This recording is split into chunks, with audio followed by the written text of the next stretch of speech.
Buenas noches. Consumado el proyecto del IBU de 7%, pagaremos ahora 11.5%. Pero ¿mejorará esta medida la captación del IBU? De esto y más dialogamos hoy aquí, en Directo al Punto.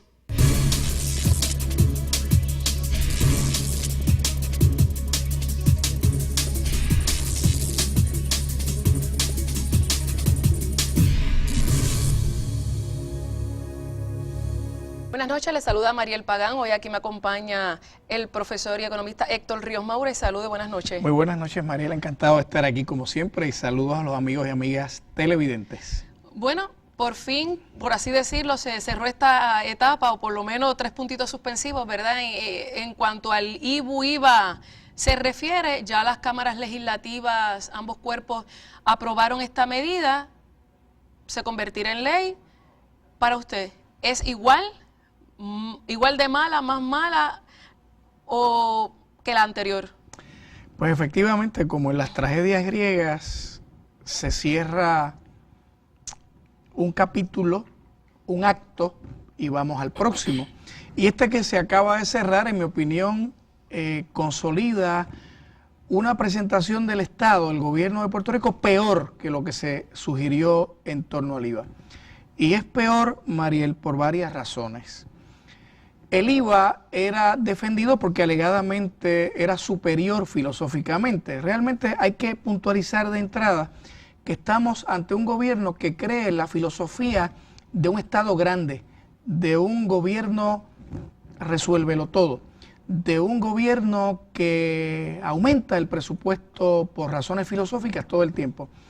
El IVA es derrotado y ahora el gobierno aprueba un aumento en el IVU, pero que hay que entenderlo en correlación con un aumento en el arbitrio en los muelles que se aprobó el año pasado y que está en efecto desde agosto del 2014.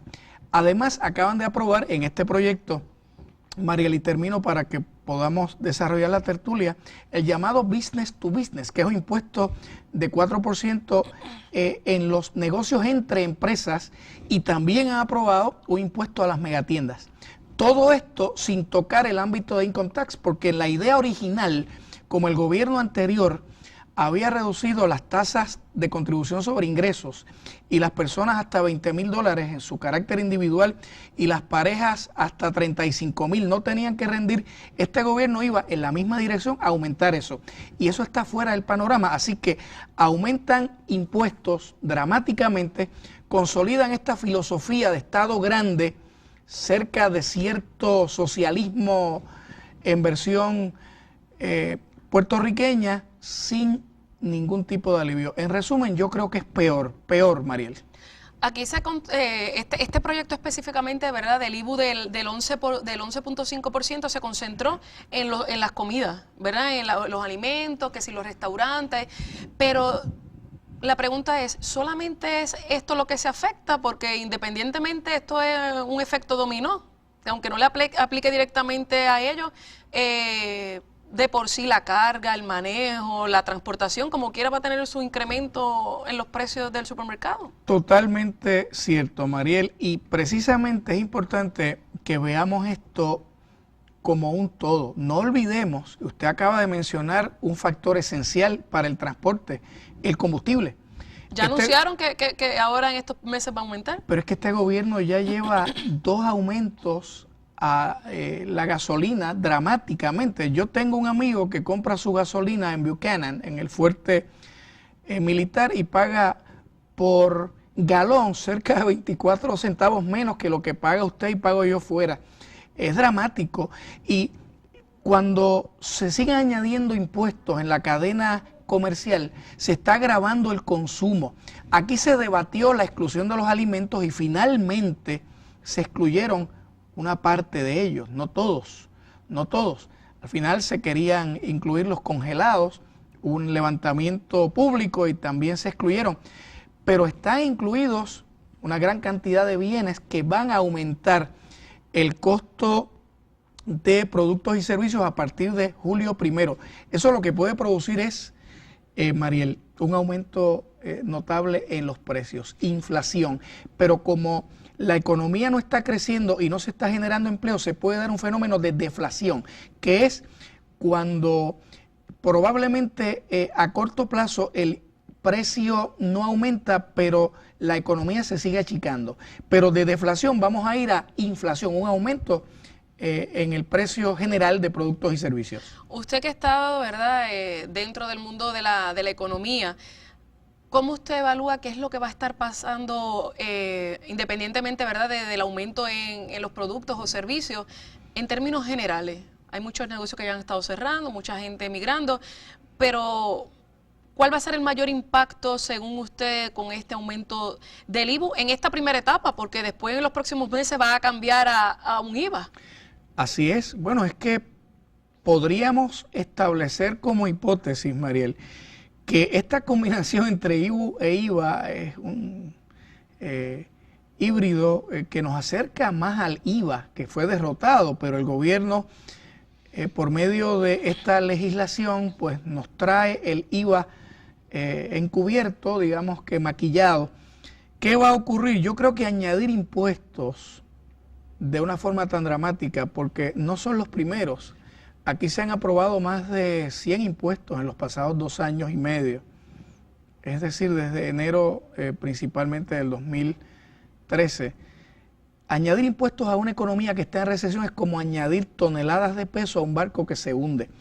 Lo que nos dice la ciencia y la historia reciente en países como Italia, como España, como Irlanda, en estados de los Estados Unidos, es que la mejor opción táctica es bajar las contribuciones para generar actividad económica. Por lo tanto, yo creo que vamos a continuar viendo el desplome de la economía y del régimen, mayor empobrecimiento. Y usted trae un punto importante, Mariel, mayor éxodo de gente, el despoblamiento del país.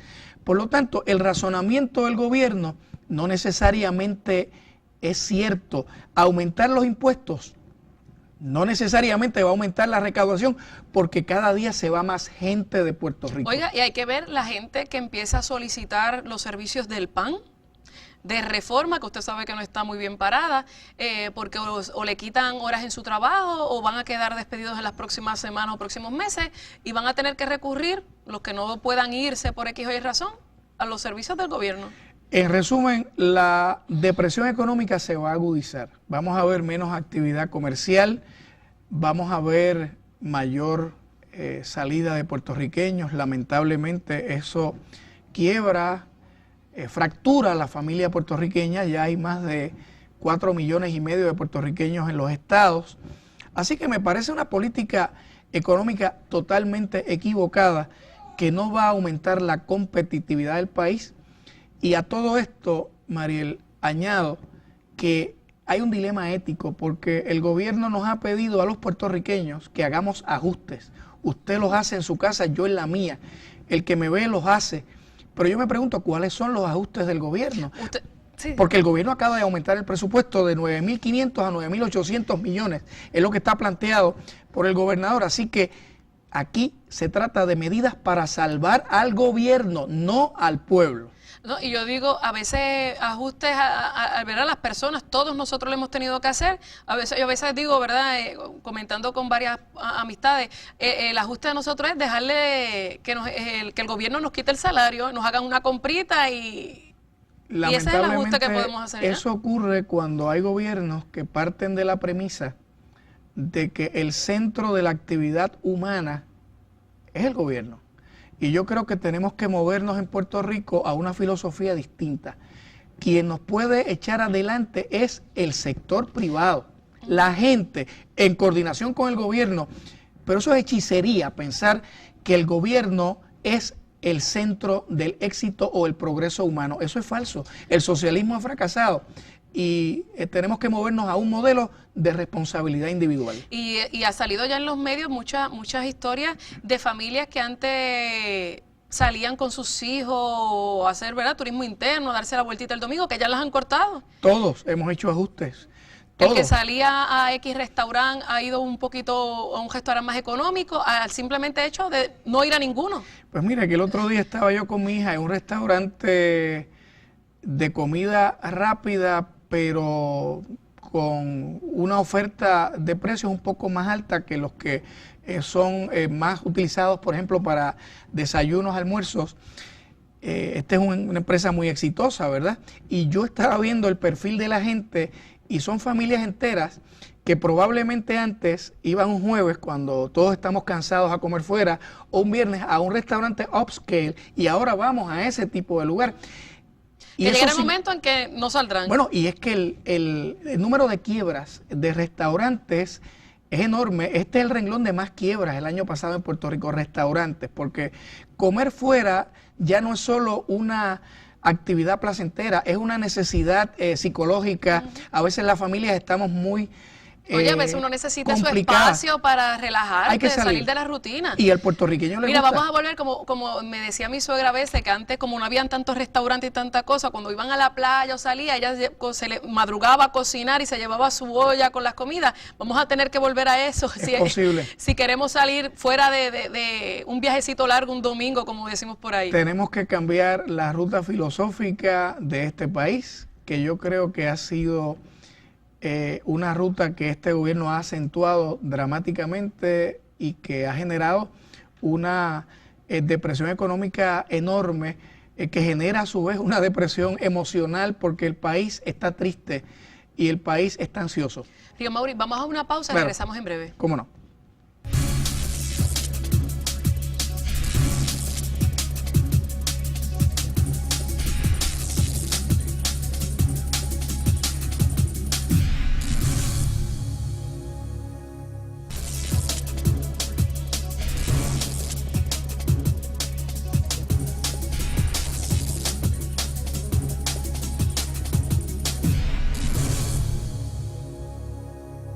Directo al punto, hoy dialogamos con Héctor Ríos Mauri.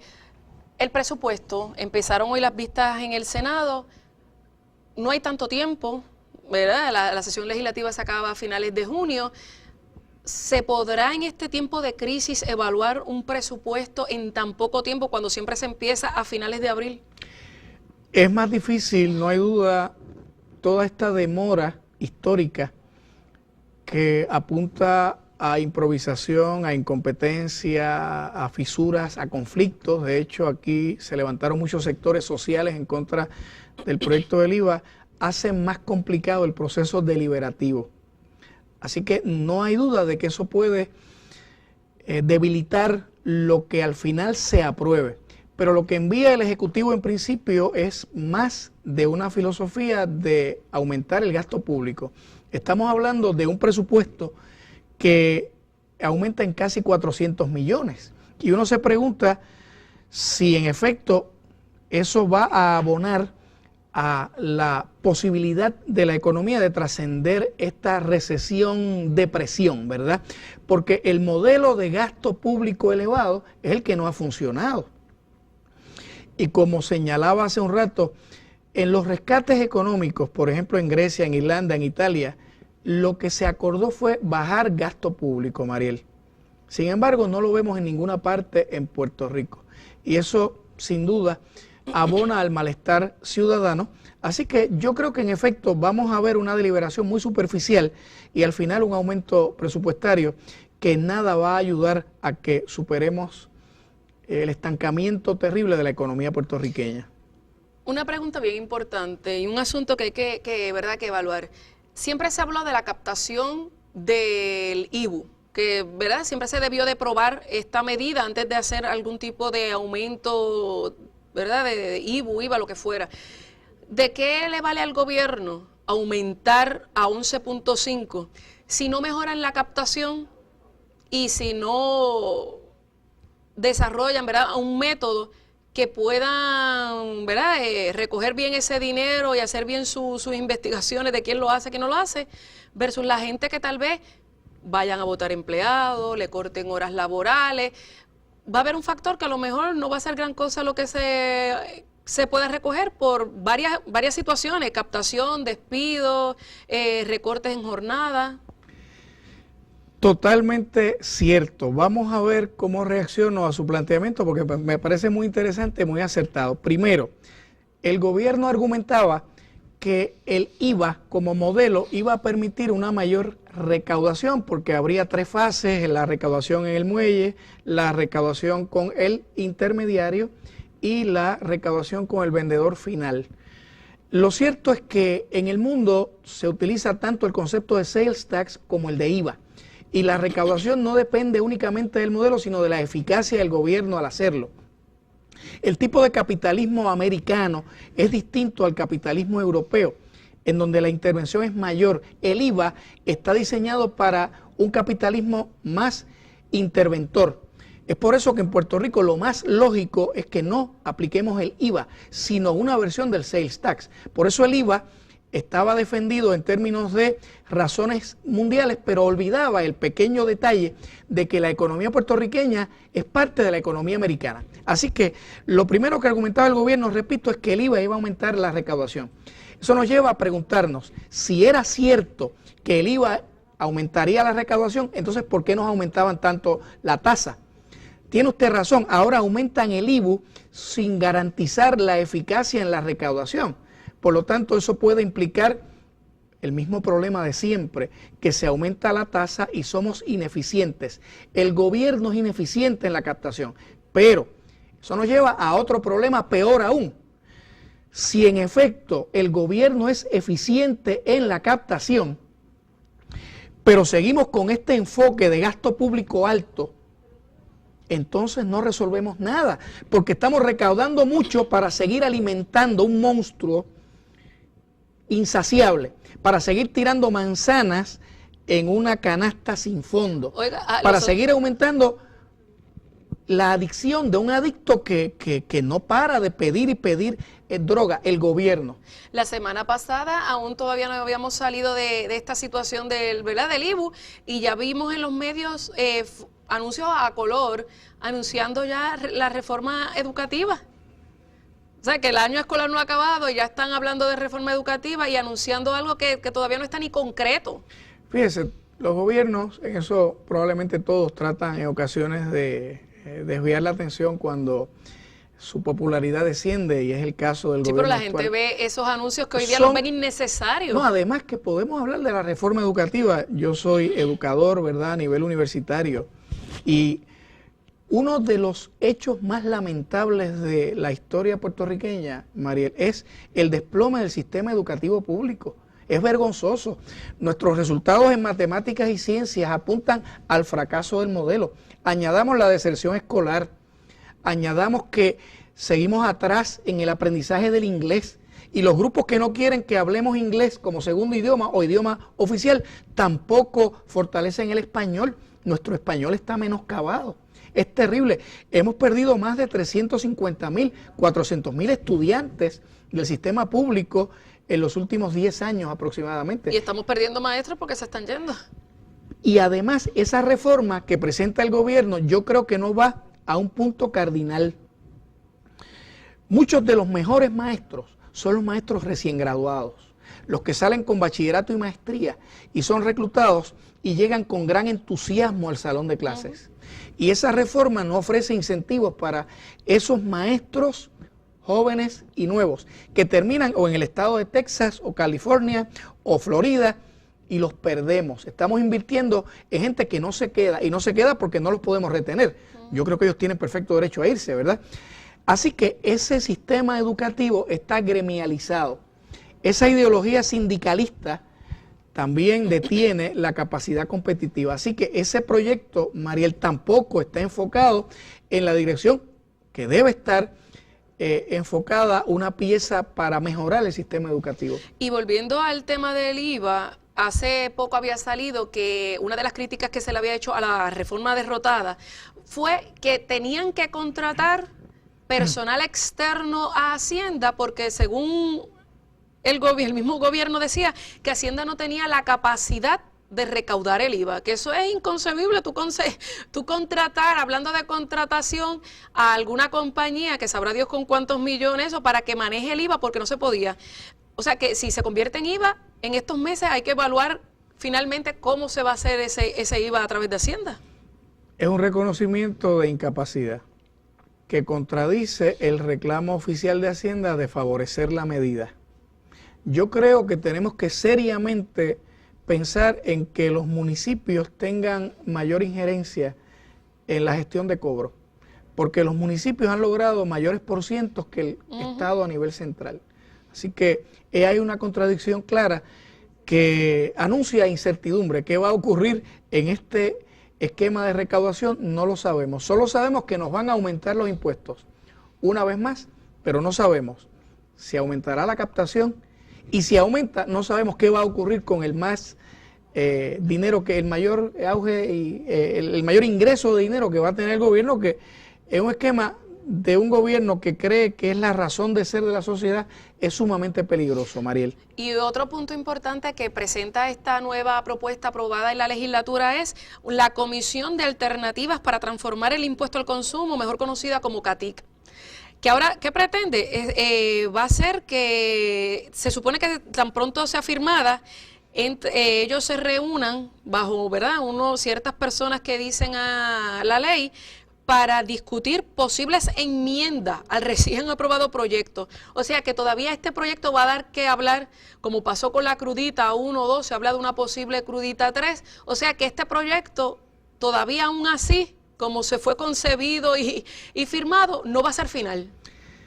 Y comisión, otra comisión, usted sabe que independientemente de las administraciones siempre presentan comisión y nunca se sabe cuáles son los resultados. Espeluznante, eso es terrible y horroriza. Solamente escuchar eso hace que uno genere temores, porque estamos hablando de la misma Cámara de Representantes que estuvo 3 meses para no aprobar nada. Es increíble la incapacidad que ha demostrado, en particular la Cámara de Representantes, en particular la Cámara. Y al final se aprueba este proyecto. En mi opinión, algo peor. Peor de lo que los mismos 6 se oponían. Yo la forma en que se aprueba es una forma que vulnera totalmente los más elementales principios éticos. Por ejemplo, el presidente de la Cámara, Mariel, a última hora, incluso a espaldas de representantes de su propia delegación, trató de insertar en el proyecto la incorporación de los productos congelados como parte del aumento del IVU.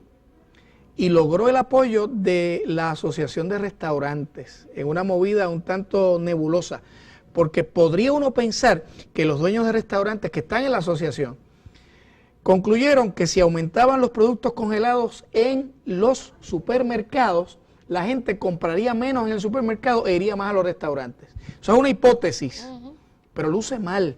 Y el presidente de la Cámara tuvo que revertir eso. Así que desde el punto de vista de manejo gerencial y político, esta Cámara quedó totalmente colgada. Oye, y para mí, por ejemplo, tú te gastas en un restaurante, por más económico que sea el restaurante, 40, 60 dólares, con 40 o 60 dólares tú vas al supermercado y por lo menos te compras 2 o 3 paquetitos de arroz, 2 o 3 latitas de habichuela, esto y lo otro, que como quiera te rinde más que lo que tú vas a gastar en un supermercado. Bueno, y además yo creo que la Asociación de Restaurantes tenía perfecto derecho en un esquema democrático, y eso hay que respetarlo.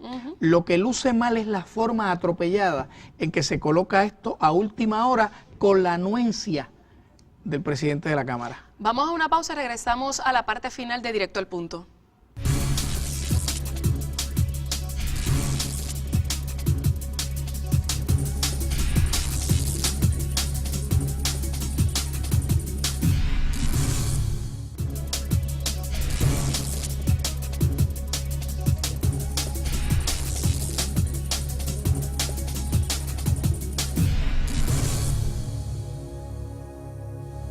Y regresamos a la parte final hoy de Directo al Punto. Hoy tenemos aquí, ¿verdad?, un invitado a lo que empieza el campamento. Hoy se tuvo que ir con mamá, ¿verdad? Enrique José. Y los otros 2 están por allí. Las mamás que trabajan los pasa esto, ¿verdad? Tenemos que cargar con los nenes hasta que aparezca el campamento. Río Mauri, usted tiene mañana una presentación de su último libro. Vamos a ponerlo por aquí para que... Pues sí, y de hecho veo que Enrique José está de los más interesados. Y me imagino que Enrique José en estos días está desapareciendo todo lo que hay en la nevera, ¿no? Sí. ¿Cierto? Así se hace. Mira, ahora con ese 12.5... Así mi nena lo hacía cuando estaba en vías de entrar a campamento. Sí, mañana, Mariel, presentamos este libro es un libro del cual soy coautor junto al amigo Faisel Iglesias y al profesor cubano Orlando Freire. Se llama Por una nueva lectura, el concepto de soberanía. Es una obra que está fundamentada en un razonamiento contrario totalmente al nacionalismo ideológico y que resalta la importancia de la soberanía del individuo como centro vital del progreso humano, más allá de la soberanía del Estado. Mi parte también tiene un testimonio de lo que han sido mis rutas políticas.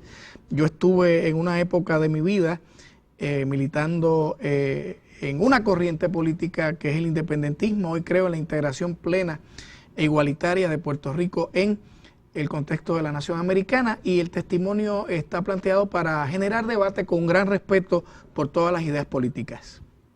¿Y dónde se puede conseguir ahora? Este libro ya está a la venta en la Tertulia de Río Piedras y Viejo San Juan y Beta Books Café de Plaza Las Américas y Plaza Carolina. Y mañana la presentación será en la Galería Arte en la Montaña del Centro Comercial Galería Los Paseos, mañana jueves 28 de mayo a las 7 de la noche, y les esperamos. Es una actividad abierta y será un honor contar con la participación de los amigos televidentes. Mañana a las 7 en Galería Paseos, en la Galería Arte en la Montaña.